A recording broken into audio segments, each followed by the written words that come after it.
Well, hey everyone, how's it going? Sean here with another GP vlog video, and here we are.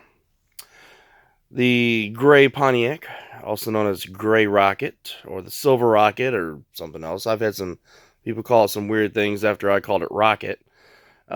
Is in the garage now, and have plenty of room on both sides to be able to work.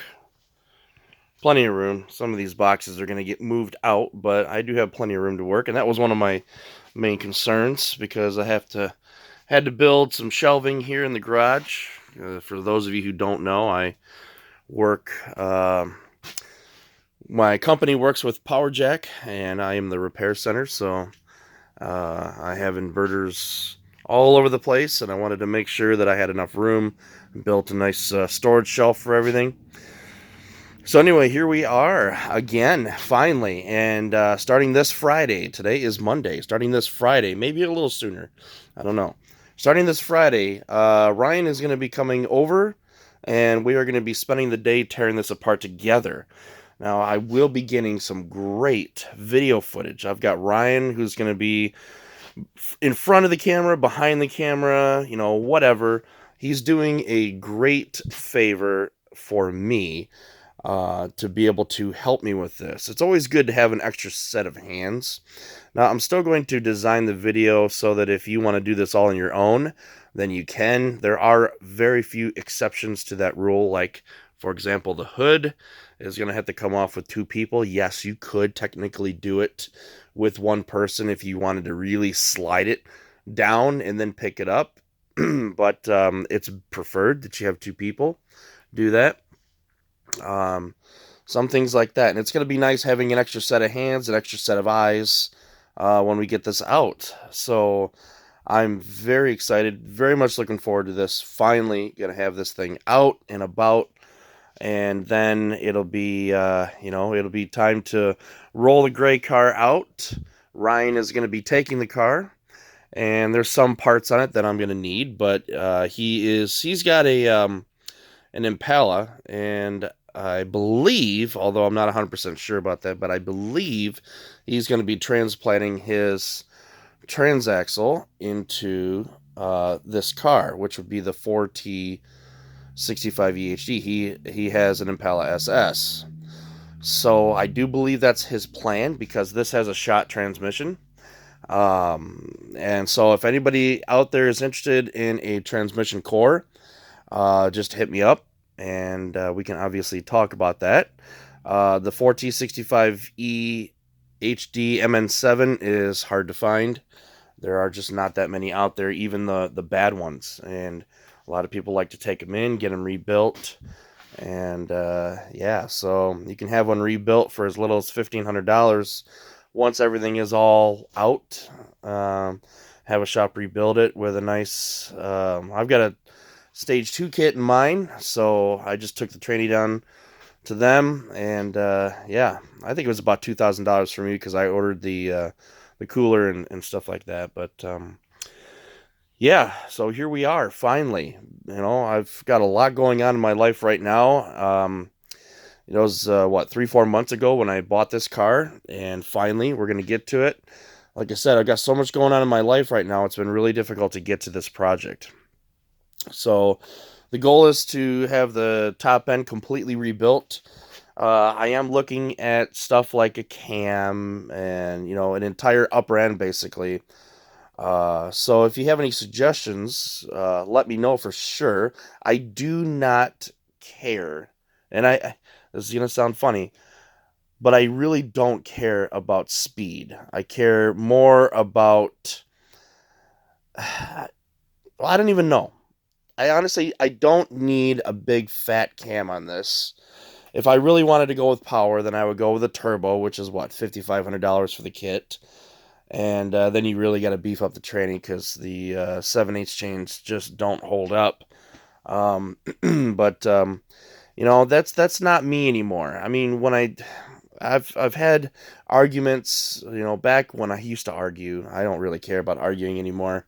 I used to argue with a lot of people who subscribed to me on YouTube when I had my Comp G, and then when I got this, they're like, "Oh, why'd you do that? You can do so much more for so much less with the Comp G." And I wasn't arguing with them as far as disputing that, because it is true. The LS4 is much more expensive to work on than the L32 or L68. And so, why the heck did I do this? Well, I laid out my list of reasons why, and I feel like I have what I want. It's just like an old pickup truck that can do 0 to 60 in about 25 seconds. Who cares? Because you're driving it, because you enjoy it, because you like that sound or that smell or the way that it turns or whatever. Well, that's exactly how it is for me with these cars. This is, I mean, it's what? We're going on 12, 13 years now that this is was manufactured ago, and hell, a Toyota Corolla probably has more power now.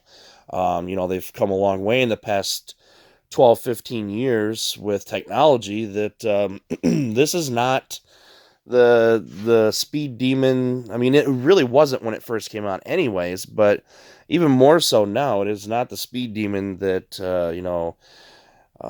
you could say it once was.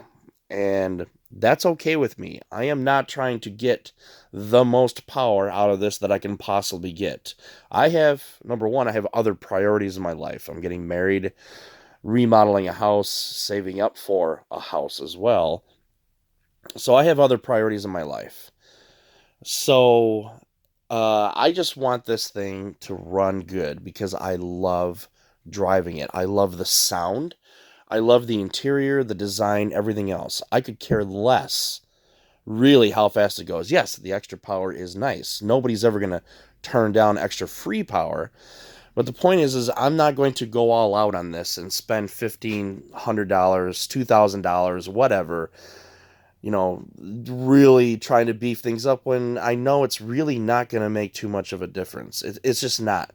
And with a more aggressive cam, you get lope, and I really don't want lope. And that sounds crazy to most of you, probably, if not all of you. Why does that bother you? I love the way that this thing idles. There's something about the sound of the way that it idles. I can't explain it. So I'm not going to go for an aggressive cam that's going to change the way that it idles or anything else like that. And I'm not going to spend the money. I just want a basic rebuild kit, maybe a mildly aggressive cam. Mild. And I do mean mild. I'm not talking about, something crazy, but something really mild, just enough to give me a little more oomph. Thinking about doing, a knockoff headers or something like that, or manifolds, whatever. Just some basic stuff, and then just not touch it anymore after that. Be done with it. And I'll use it as my, spring and summer, late spring, all of summer and fall cruiser, basically. And that's it. Then I'll drive my Jeep in the wintertime. Um, that's basically it. That's my plan for it. And it's my car, and I can do whatever I want with it. If I want to put square wheels on, as weird as that may sound to everybody, I can do that because it's mine. So I already know that people are going to be reaching in through their phones and say, well, you need to do this and this and this and whatever. Well, basically, I want as close to stock as far as the idle goes. I'm not looking to spend a lot of money, so as cheap as possible.